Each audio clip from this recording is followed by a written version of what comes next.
हरिओम प्रिय दर्शकों, यदि आपकी मकर राशि या मकर लग्न है तो ये वीडियो आपके लिए है। और इस वीडियो में हम जानने वाले हैं कि अब देवगुरु बृहस्पति 15 जुलाई को अस्त होने जा रहे हैं, 15 जुलाई से लेकर 9 अगस्त तक। और देवगुरु बृहस्पति के अस्त होने से बहुत सारी चीज़ें अप डाउन होंगी।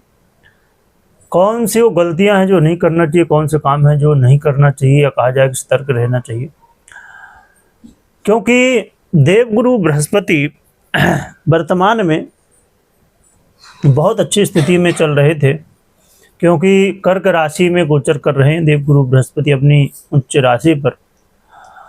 और देवगुरु बृहस्पति आपके लिए भी बड़ा महत्वपूर्ण योग संयोग बनाए हुए थे और उसका प्रभाव भी आपको मिल ही रहा होगा।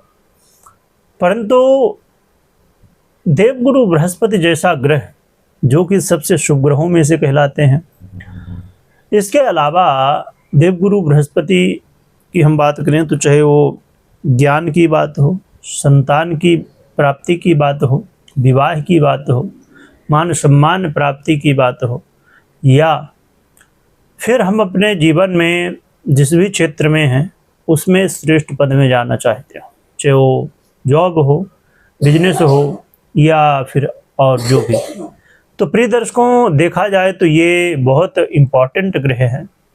और आप एक ही बात से समझ सकते हैं कि देवगुरु बृहस्पति ज्ञान का आधिपत्य रखते हैं और बिना ज्ञान के कुछ भी संभव नहीं।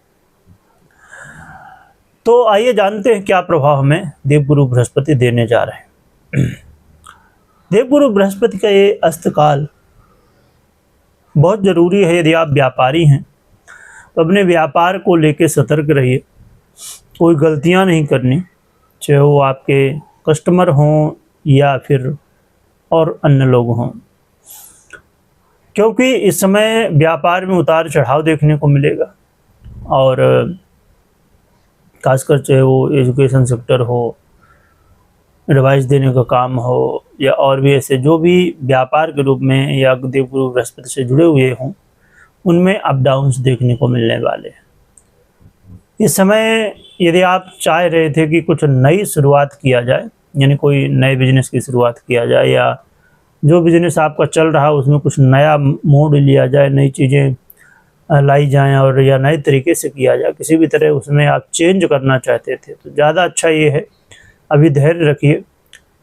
और देवगुरु बृहस्पति क्योंकि 9 अगस्त को उदय हो जाएंगे, यानी लगभग 25 दिनों का ये समय है, तो अभी ये जो समय इस समय रुक जाना चाहिए। क्यों? क्योंकि देवगुरु बृहस्पति ज्ञान का आधिपत्य करते हैं और आपको ही वो प्रभावित कर रहे हैं सबसे ज़्यादा, जिसकी वजह से आपको ही प्रभावित करने का मतलब ये है कि आपके लग्न को ये प्रभावित कर रहे हैं, जिसकी वजह से ये जो प्रभाव है वो आपके कर्म क्षेत्र में, आपके डिसीजन में, हर जगह देखने को मिलेगा। और इस समय कई बार डिसीजन भी गलत हो सकते हैं, तो कोई भी डिसीजन लेने से पहले बहुत अच्छे से सोचिएगा, समझिएगा, फिर ही निर्णय लीजिएगा।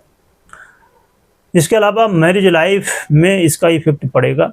मैरिज लाइफ में थोड़ी सी कई बार एक दूसरे के प्रति ऐसी कुछ बातें हो सकती हैं, कुछ व्यवहार ऐसा हो सकता है जिससे लगे कि आप एक दूसरे का सम्मान नहीं कर रहे हैं, या रिश्ते में कहीं ना कहीं खटास आ सकती है। और जो लोग विवाह इत्यादि के लिए रिश्तों की तैयारी कर रहे थे, या चर्चा चल रही थी शादी की, आय की, तो ऐसा नहीं कि कैंसिल ही हो जाए, पर यह चीज़ देखने को मिल सकती है कि चीज़ें जो है तो आगे बढ़ सकती हैं, डिले हो सकती हैं। यदि ऐसी प्लानिंग थी कि चलो अब मुहूर्त निकालते हैं, शादी वादी करते हैं, तो फिर ये मुहूर्त जो है तो लंबा खिंच सकता है।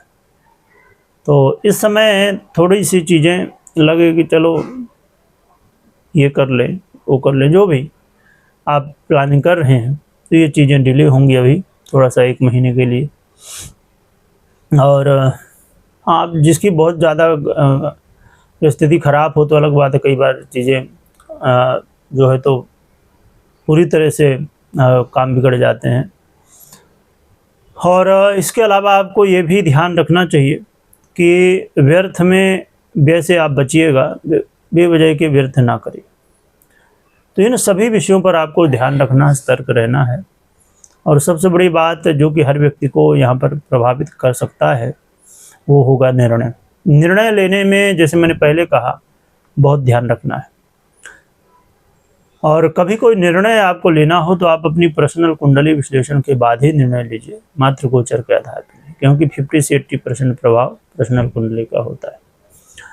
उपाय की बात करें तो भगवान विष्णु की आराधना, गुरुजनों का आशीर्वाद और गुरु मंत्र का जप करिए और बड़ों का आशीर्वाद लीजिए।